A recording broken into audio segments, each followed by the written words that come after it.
When we feel a spark of anger, annoyance, or frustration, a simple yet profound question often arises. Is it my reaction, or is it their behavior? This is a tricky puzzle. Think about the times you've been irritated by something as minor as slow walkers on the sidewalk or someone's misuse of grammar. At first glance, these seem like valid annoyances, but then comes the nagging thought, am I overreacting? Or, more importantly, am I projecting something from within onto the outside world? Carl Jung, one of the great minds of modern psychology, offers us a compelling lens through which to examine this. He called it projection. It's an unconscious process, a defense mechanism that helps us shield ourselves from the truths we're not ready to confront. When we project, we transfer qualities, emotions, or desires we don't accept in ourselves onto others. In other words, the problem might not be them, it might be us. To understand projection, let's first clarify what it actually means.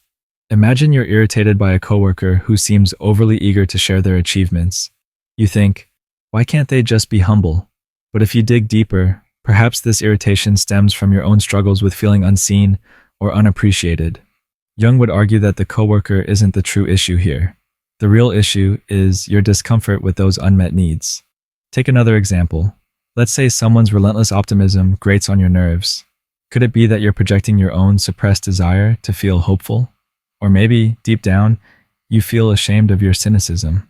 The truth is, these emotions rarely come with a label saying, "This is projection." Instead, they hit us with an intensity that feels undeniably real. We react without realizing the root of the reaction lies within. But to be fair, people can genuinely be irritating. Some behaviors, disrespect, dishonesty, or the violation of boundaries are objectively problematic. These cases don't require introspection.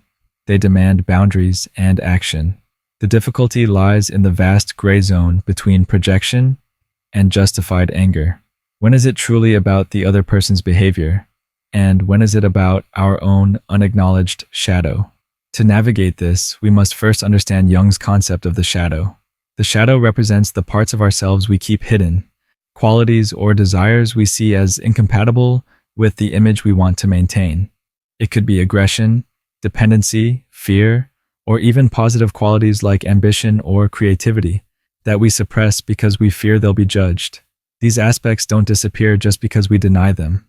Instead, they lurk in the unconscious, waiting for a chance to resurface, often through projection. Here's how it works. Imagine someone who prides themselves on being independent. They might suppress any feelings of vulnerability or reliance on others. When they encounter someone they perceive as needy, they might find themselves irritated or judgmental. This reaction isn't really about the other person. It's about their own discomfort with dependency. Projection is more than just a psychological curiosity. It has real-world consequences. It can distort how we see others, intensify our emotions, and lead to conflicts or misunderstandings. For example, someone who struggles with self-discipline might resent a friend's commitment to healthy eating or fitness. This resentment, if left unchecked, could strain the relationship, all because the real issue, their feelings of inadequacy, remains unaddressed. The critical question is, how do we know when we're projecting? How can we distinguish between a valid grievance and an unconscious shadow at play? One of the first steps is self-awareness. Strong emotional reactions, whether anger, frustration, or disdain, can be a red flag. Ask yourself, why does this particular behavior bother me so much? If your reaction feels disproportionate, it's worth digging deeper. Are you responding to the behavior itself, or is it triggering something personal for you? Patterns can also reveal projection. Do you find yourself irritated by the same types of people or behaviors? For instance, if you're consistently annoyed by attention seekers, it might indicate discomfort with your own need for recognition. Context matters too. If the same behavior doesn't bother others, it might be a sign that your reaction is rooted in something within you. Of course, this doesn't mean dismissing your feelings, but it does mean examining them with curiosity rather than judgment. Reflection is another powerful tool. Consider your motivations for criticizing someone. Are you genuinely trying to help or address an issue? Or are you venting frustrations that aren't entirely about them? Talking to someone you trust, a friend, partner, or even a therapist, can also help. Their perspective might reveal blind spots you didn't see. But what if the answer isn't clear-cut? What if both you and the other person play a role? This is often the case. Projection doesn't always occur in isolation. It can interact with real behavior. For example, someone might truly be inconsiderate, but your strong reaction could stem from past experiences or unresolved emotions. Jung believed that integrating the shadow is essential for personal growth. This doesn't mean eliminating it. Our shadow is part of who we are, but rather acknowledging and accepting it. Integration starts with recognizing that our thoughts and feelings about others often reflect parts of ourselves.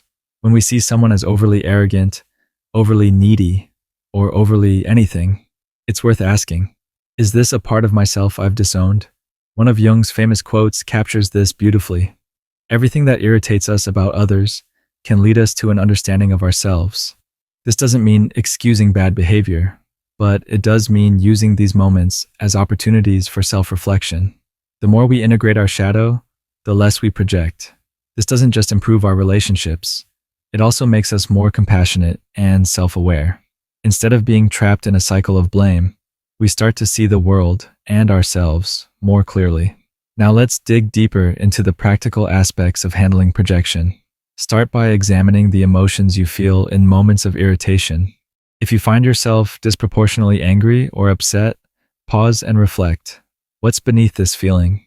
Often, what seems like anger or frustration is a cover for something deeper, like fear, shame, or inadequacy. Consider the example of someone who becomes irritated by others' clumsiness.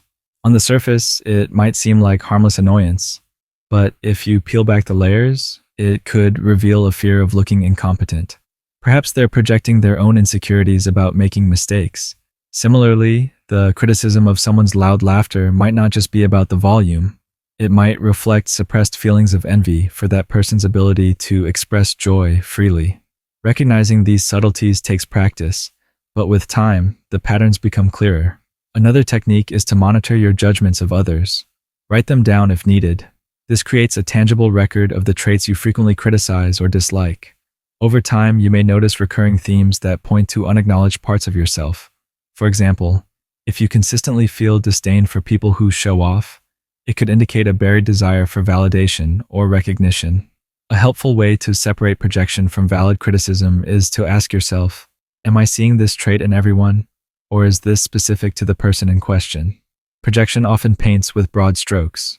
You might feel like the world is full of selfish, rude, or incompetent people, which is a sign that the issue might be internal.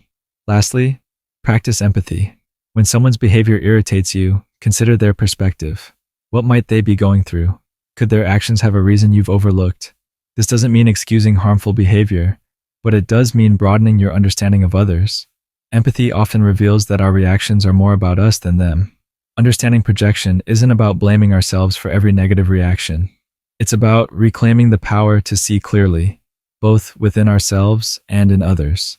As Jung would remind us, the journey to self-awareness isn't easy, but it's one of the most rewarding paths we can take.